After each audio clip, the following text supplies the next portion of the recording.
All right. This is episode number 12, I think. I don't know. It's Monday. And Okay. I haven't had my coffee yet. But everybody, this is Sam. Hey, everybody. Sam here has been here for, 6.5 years now? Yes. Yeah, 7 I think this that's August. right. Yeah. It's been some time. Indeed. Thanks for coming on, Sam. Absolutely. Thanks so much for having me. Yeah, dude. Appreciate it. First thing I got to point out is you definitely are rocking the Contigo. I am a Contigo acolyte. I know that was brought up on, I think, the first episode. Acolyte? Is that a word? I don't know. It just came to, again, it's a Monday. I don't know what's gonna flow out here, folks. Okay. But yeah. I do notice you got a little thing hanging on the side there. So I'm a tea drinker. I'm not anti-coffee at all. Okay. Actually, I really enjoy coffee. Okay. But coffee doesn't enjoy me Oh. or agree with me. Okay. Like, I love the smell, the flavor, it's all good, but the caffeine gets me too shaky. Too jittery. The Okay. tea Fair enough. it's a slower release. Okay, and you got Lipton there, I see. Yeah, and No, actually, no affiliation here with Contigo or with Lipton. yeah. It's actually my favorite tea, and I've had a million different kinds, is just Lipton black tea that you use to make, like, iced tea or whatever. That's my favorite. There's a reason why, like, half the grocery store tea section is that. Yeah. And you're like the tea guy. Like, you get like a zillion I have- types in your office. Like, in my desk drawer, there's, I don't know, You're like a 20 tea- different varieties. You're like a trench coat with tea. But yeah, this is... Yeah, sort of. Very cool. So we got to talk about a little bit about the garage days, because Yeah. you were one of the select few Fond that were here. memories. Yes. So for all of the intentional like hiring and recruiting and efforts that we do now, Sam was there back in the earliest of days when our first hire, Ben, had this roommate that he knew for 3 days. And we needed some help. We had Ben and Drew was here. And Yep. we were like, hey, we think we need somebody else. And Ben was like, hey, I got this guy. He seems all right. I barely know him, but maybe he needs a job. And I needed that was a Sam. job. Yeah. Exactly. Yeah, I just moved to the area. I just graduated from Virginia Tech. Also no affiliation, though there's a lot of us here. And I was applying for all kinds of different jobs. Nothing was really panning out. And I was running out of money to buy food. And so Yes. my brand new roommate, who I barely knew, was like, I work in these people's garage. And I Yes. was like, sounds sketchy, but they pay you. Yeah. So we had a phone call. I think Rachel had some HR type of questions. I Yeah, might have we had one phone interview, so we've vetted a little Yeah, bit. Even in those yeah. early days, But yeah, that was... And I It showed worked out well. up. We needed some money. We needed some help. That's the dream. That's how the team member relationship works ideally, right? Yeah. But it's kind of wild that like such a circumstantial meeting like that could pan out to be. Now here you are. You are now our director of operations here. Mhm. So he's overseeing our fulfillment and inventory teams, as well as our data analyst and our e-commerce catalog specialist. Yeah. So you're responsible for basically half the company. Well, it's a great honor. Honestly, it's been really fun to get to kind of grow up with the company in a lot of different ways. So For sure. I appreciate the Goulets have given me lots of opportunities, and hope to continue to make good on the faith they put in me. Doing my best. We're hoping. We're all doing our best.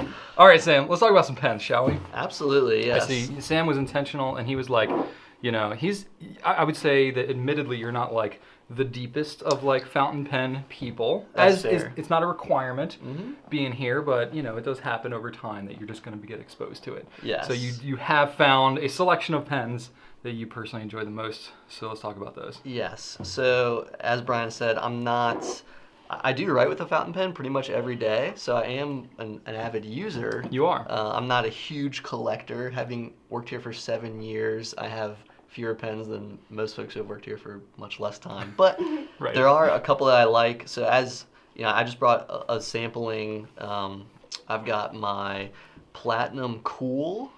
Okay. So this is Not a pen that gets a lot of love. And this close-up is going to reveal that I have not cleaned this thing in a long time. Look up in that cap. Well, it's well used. Ugh. Oh, in the cap?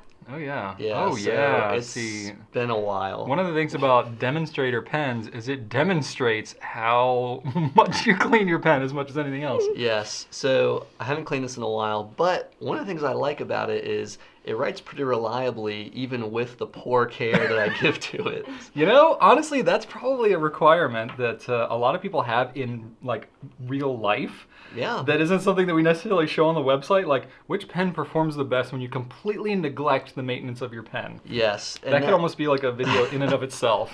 I could star in that one. So I really like the Platinum Cool. It's a steel nib, but it's not a flex nib, but it's a little soft, especially for a steel. It has a little bit of give to it. It does. And I really enjoy that writing experience. And I love the demonstrator. So all of my pens here are demonstrators. I'll show off the TWSBI. This is my TWSBI Eco. Okay. With an extra fine nib. And I love the way you can see the ink just kind of slosh around in there. It holds a ton of ink.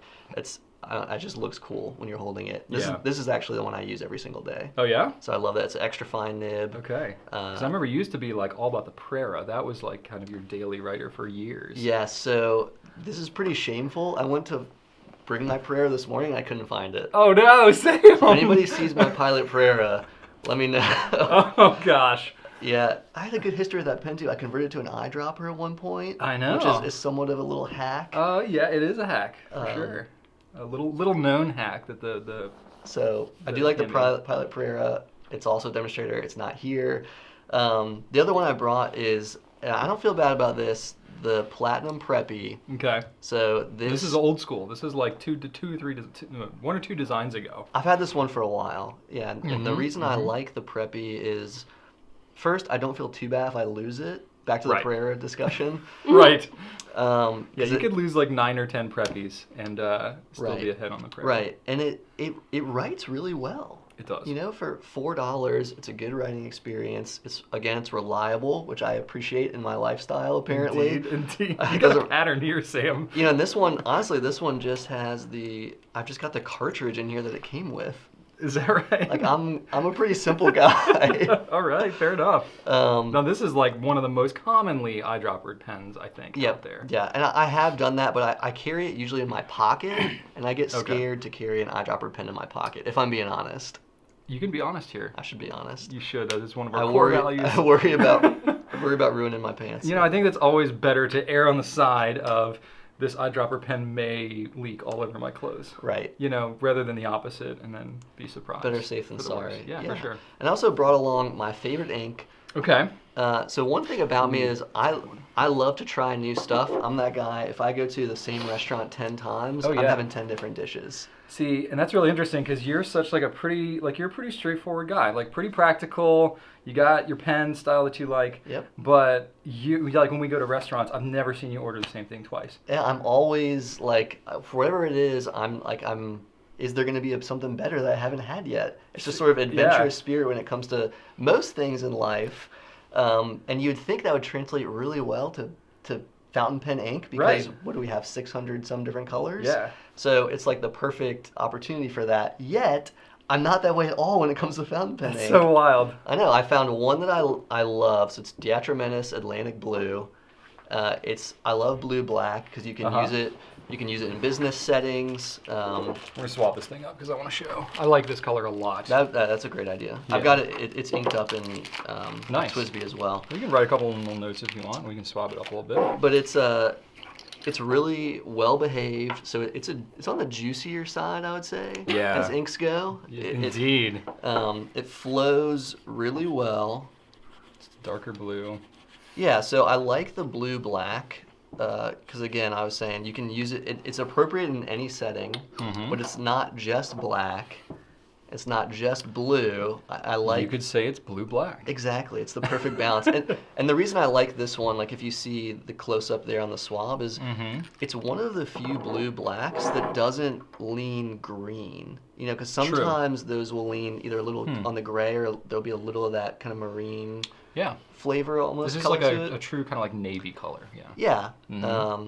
And the reason I got hooked on it was I had it in which I didn't bring with me as well. I have a Pilot Custom 74, and I had it inked up with Diatramenis Blue Black, and I left it in a drawer for months. Okay. And I came back to it, and I was like, this is gonna be a disaster. Yeah. I'm gonna have to soak it for days, and I pulled it out, and it started writing. Nice. And I was like, no way, this ink is incredible. That's awesome. So. Atlantic Blue. It's the only bottle I've ever bought. Really? Yeah. I Get mean, outta here. I've used tons of different samples, but Oh, sure. once I decided this was it, it's like that's the Wow. bottle for me. Wow, how about Detroit that? Atlantic Blue. And see, that's so funny because I'm the complete opposite when it comes to pens. Like, well, I acquire lots of bottles, but then I'll fill it like once or twice, and then I'm like, ooh, next shiny thing. Yeah. But then when we go to restaurants, I find one thing that I like. That's it. And I'm like, I'm good. And I'll specifically think of like, where do I want to eat tonight? Like, I want to get the barbecue brisket with burnt ends at Mission Barbecue. Yep. Like, that's where I'm going for lunch today. And I've never ordered anything else. I ordered it the first time. I was like, this is amazing. And I don't care anything else. I heard the salmon's really good. And I'm like, I don't care about the salmon. The burnt end brisket, unless they are out of burnt end brisket. Sure. I have a business meeting there today, so I'm committed to the restaurant. But like when I go to a restaurant, I'm thinking specifically of the meal that I want from that restaurant. Right. Yeah. So I'm the opposite. I can't. I've never gotten the same thing twice, right? But Right. I'm always curious as to. That's why I love specials. You know, it's like, oh, this is a unique thing. I've never had it before.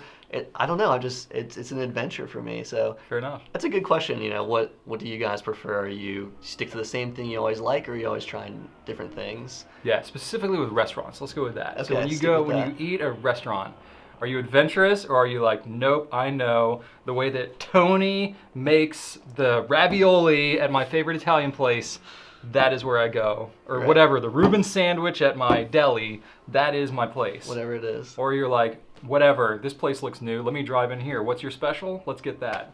Or even it's a restaurant you know you love, but you want to try the whole menu. Fair enough.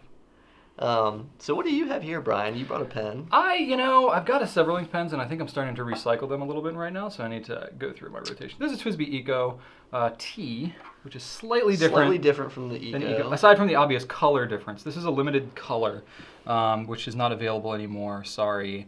But there is going to be the like yellow-green one that's going to come out this week. I think we're going to get it in. So the Eco T, it came out in the blue, and then it was gone. The yellow-green is coming back. And then that's going to be gone. So just want to throw a little love to Eco T. It's not that different from the Eco, Sure. honestly. The grip is a slightly more triangular. Have you tried the Eco T yet? I haven't actually held them both. Okay, compare it and let me know. As an avid Eco user, Yeah, so this one's fully round. This has I can feel just a slight. just a little bit, Just a subtle, slight. right? And I got. I'm writing Atlantic You're not Blue, Atlantic Blue. even We're though gonna have to throw that one out. That's not what ink is in. What ink No. is in here? This is Robert Oster Fire and Ice, Ooh. which is that's a good standby for me. I've actually plowed through over half the bottle of Fire and Ice, so that's been pretty good. And then the And then back is a little. It's slightly it's triangular instead of hexagonal on the cap and then on the finial. So it's very slight. Like it's if you just look at it and you have both in your pocket and you're kind of whipping around. Other than the color, you're not going to really notice a difference. But differences are subtle. Yeah. So. I don't know. Do you think it'd be a convert? You think you would want an Eco T, or are you going to stick with your Eco? I think I will use this pen until I lose it. As you've proven with your prayer. Fair enough. You know, I think for all of the like hype that I have about having a big pen collection and all this kind of stuff, I think you actually probably represent more of the kind of everyday pen enthusiast. Sure, right. You get a small collection of pens, you kind of narrow down what you like over a few years, and then you just kind of stick with it with what works for you. And I respect that. Yeah, I still get excited about new pens that come out. Sure. But it's, it's gotta really speak to me for me to add it to my small collection. How many pens do you have in your collection? So at this point, I probably have got, honestly, 6 or 7. It's not, this is a good representation here. It's not huge. So that should give you all hope.